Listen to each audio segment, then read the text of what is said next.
राधे राधे दोस्तों। यूँ तो भगवान श्री कृष्ण की अनेक कथाएं हैं, लेकिन विवाह को लेकर एक ऐसी भी कथा है जिसका पालन वर्तमान तक किया जा रहा है, परंतु इस कथा के बारे में बहुत ही कम सुनने को मिलता है। वैसे तो श्री कृष्ण व रुक्मिणी से विवाह के संबंध में जो कथा आती है, इसके अनुसार कृष्ण ने रुक्मिणी के अनुरोध पर ही एक अवांछित विवाह को रोकने के लिए उनका अपहरण कर लिया और उनके साथ भाग गए।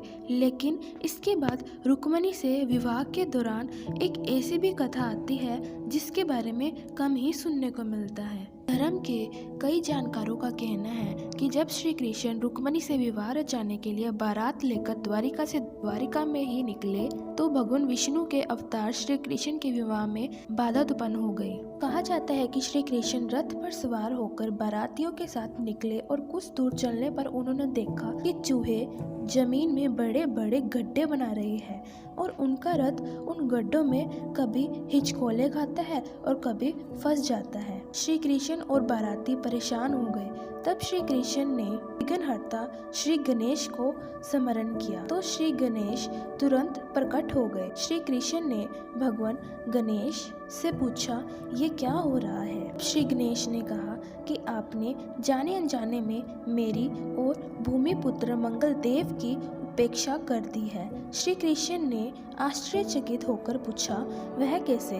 तब गणेश जी ने बताया कि प्रथम पूज्य विनायक गणेश की आपने पूजा नहीं की, न ही उन्हें निमंत्रण की दिया। इसके साथ ही आप बारात लेकर रवाना हो गए, लेकिन भूमि पूजन नहीं किया, यानी ग्राम देवता की पूजा नहीं की। जाने अनजाने में हुई गलती को भगवान भी माफ करते हैं, बस आपका मन पवित्र होना चाहिए। अगर कोई समस्या है तो उसका समाधान भी है, अगर गलती हुई है तो उसका समाधान भी है। घबराने की जरूरत नहीं है, बस मार्गदर्शन यानी परामर्श जरूरी है। श्री गणेश ने कहा कि विनायक की पूजा कर उन्हें न्योता देकर घर में विराजमान करते हैं और बारात रवाना करने से पहले भूमि पूजन करते हैं तो कोई विघ्न नहीं होता है।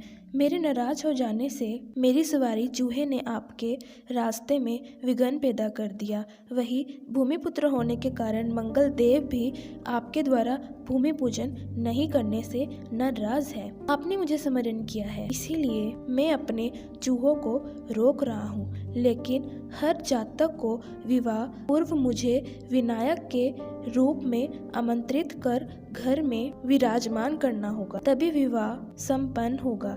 इसीलिए आज भी विवाह के पूर्व शहर के प्रमुख मंदिर से प्रतीकात्मक रूप से विघ्न विनाशक श्री विनायक को अपने घर लेकर आते हैं और विवाह होने के बाद उन्हें वापस मंदिर पहुंचाते हैं। श्री गणेशाय नमः। विघ्न हरण मंगल करण गणनायक गणराज, प्रथम निमंत्रण आपको सकल सुधारो काज। श्री गणेश ने कहा कि मैं प्रसन्न हूँ, पर आपको मंगल देव को मनाना होगा। तब श्री कृष्ण ने कहा, जैसा आप कहे। फिर चूहे ने खड्डे बनाना बंद कर दिया और मंगल देव को प्रसन्न करने के लिए उस स्थान पर नारियल फोड़कर भूमि पूजन किया गया। इसके पश्चात बारात आगे प्रस्थान की। यह परंपरा आज भी कायम है। आज भी हम बारात दूसरे शहर में ले जाते हैं तो टायर के नीचे नारियल फोड़ते हैं। यह ग्राम देवता की पूजा और भूमि पूजन कहलाता है। लेकिन मंगल देव फिर भी प्रसन्न नहीं हुए और श्री कृष्ण ने गणेश जी की सहायता से मंगल को प्रसन्न करने के लिए मांगलिक वस्तुओं का चलन प्रारंभ किया। मंगल देव देवताओं के सेनापति है और उनका रंग लाल है। श्री कृष्ण ने मंगल को प्रसन्न करने के लिए लाल रंग को बढ़ावा दिया, परंतु फिर भी मंगल देवता प्रसन्न नहीं हुए। जानकारों के अनुसार श्री कृष्ण ने प्रथम पूज्य देव श्री गणेश जी के साथ मिलकर मंगल देव को प्रसन्न करने के लिए मांगलिक वस्तुओं का चलन प्रारंभ किया। ज्ञात हो कि मंगल देव का रंग लाल है और श्री कृष्ण ने लाल रंग को ध्यान में रखते हुए मांगलिक कार्यक्रम यानी विवाह में लाल वस्तुओं को शामिल किया ताकि मंगल देव प्रसन्न हो सके। बारात जब रुक्मिणी के घर पहुंची तब श्री कृष्ण ने दुल्हन की पोशाक का रंग लाल करवाया। दुल्हन को लाल जोड़े में सजाया गया। श्री कृष्ण द्वारा दुल्हन की जोड़े के लाल रंग करने की परंपरा आज भी चल रही है। श्री कृष्ण ने एक बार फिर गणेश जी का स्मरण किया और पूछा, अब ठीक है? गणेश जी ने कहा, नहीं, अभी मंगल संतुष्ट नहीं है। लाल सिंदूर। भगवान श्री कृष्ण ने लाल रंग के सिंदूर से दुल्हन की मांग भरी, लेकिन मंगल देव प्रसन्न नहीं हुए। श्री कृष्ण ने मंगल को प्रसन्न करने के लिए एक और प्रयास किया, मंगल के लिए मंगल सूत्र।